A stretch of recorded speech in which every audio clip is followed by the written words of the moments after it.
ഒരു സഹോദരിയായിട്ട് എല്ലാവരും കണ്ടു. എൻ്റെ 3 മക്കളെയും എത്തിയുമാക്കാത്ത രീതിയിൽ എൻ്റെ ജീവിതം മുന്നോട്ട് കൊണ്ടുപോയി എല്ലാവരും എന്നെ സഹായിക്കണം. എൻ്റെ ഭർത്താവിന് എൻ്റെ മക്കൾക്ക് ഞാനേ ഉള്ളൂ.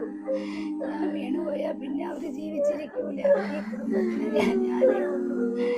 എൻ്റെ 3 മക്കൾക്ക് അമ്മ ഇല്ലാത്തവരാണ്. എനിക്ക് അവർ ജീവിക്കൂല. എനിക്ക് അസുഖം വന്നതിന് ശേഷം അവര് തളർന്നു പോയി. 3 മക്കളും എൻ്റെ ഭർത്താവും ഞാൻ അവരെ ധൈര്യം എല്ലാവരും സഹായിച്ച് എന്നെ ജീവിതത്തിലോട്ട് തിരിച്ചു കൊണ്ടുവരണം. എൻ്റെ 3 മക്കളെ അമ്മ ഇല്ലാതാക്കാത്ത രീതിയിൽ എല്ലാവരും എന്നെ സഹായിക്കണം. എനിക്ക് എന്തെങ്കിലും സംഭവിച്ചാൽ അവര് 4 പേരും പിന്നെ ജീവിച്ചിരിക്കില്ല. എന്നെ ജീവിതത്തിലോട്ട് കൊണ്ടുവരണം. എൻ്റെ മക്കളെ എൻ്റെ ഭർത്താവിനെ ഓർത്ത് നിങ്ങളെല്ലാവരും എന്നെ സഹായിക്കണം. ആരും എന്നെ കൈവിടരുത്.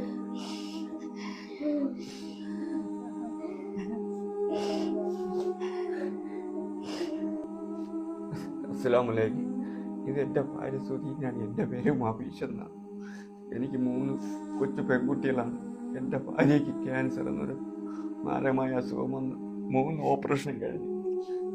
ഇത് പടർന്ന് പിടിച്ചുകൊണ്ടിരിക്കുന്നു. ഓരോ പ്രാവശ്യം ഇഞ്ചക്ഷൻ എടുക്കാൻ എന്നെ കൊണ്ടൊരു നിവർത്തിയില്ല. ഞാൻ ടാപ്പിംഗ് തൊഴിലാളിയാണ്. ഇനി എന്നെ കൊണ്ട് തുടർന്ന് ചികിത്സിക്കാനുള്ള സാമ്പത്തികമില്ല. നിങ്ങളെല്ലാവരും കൂടെ സഹായിച്ചാൽ മാത്രമേ അൽഹംദുലില്ലാ എൻ്റെ ജീവിതത്തിൽ എൻ്റെ 3 മക്കളെ കൈ പിടിച്ച് കൊണ്ടുവരാൻ പറ്റും.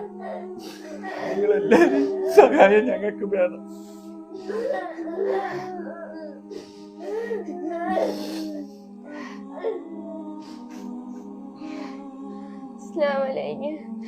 എന്റെ ഉമ്മയാണ്. ഉമ്മക്ക് ക്യാൻസർ എന്ന രോഗം ബാധിച്ചപ്പോ ചികിത്സയിലാണ്. മകൻ 3 വലിയ സർജറി കഴിഞ്ഞ് ഉമ്മ ഞങ്ങക്ക് തിരിച്ചു കൊണ്ടുവരണം.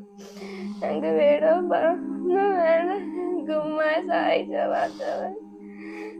ഒരു ഉമ്മയെ സഹായിക്കണം. അസ്സലാമലൈക്കും. ഇതെന്റെ ഉമ്മയാണ്. ഉമ്മച്ചിക്ക് ക്യാൻസറാണ്. എല്ലാവരും സഹായിക്കണം.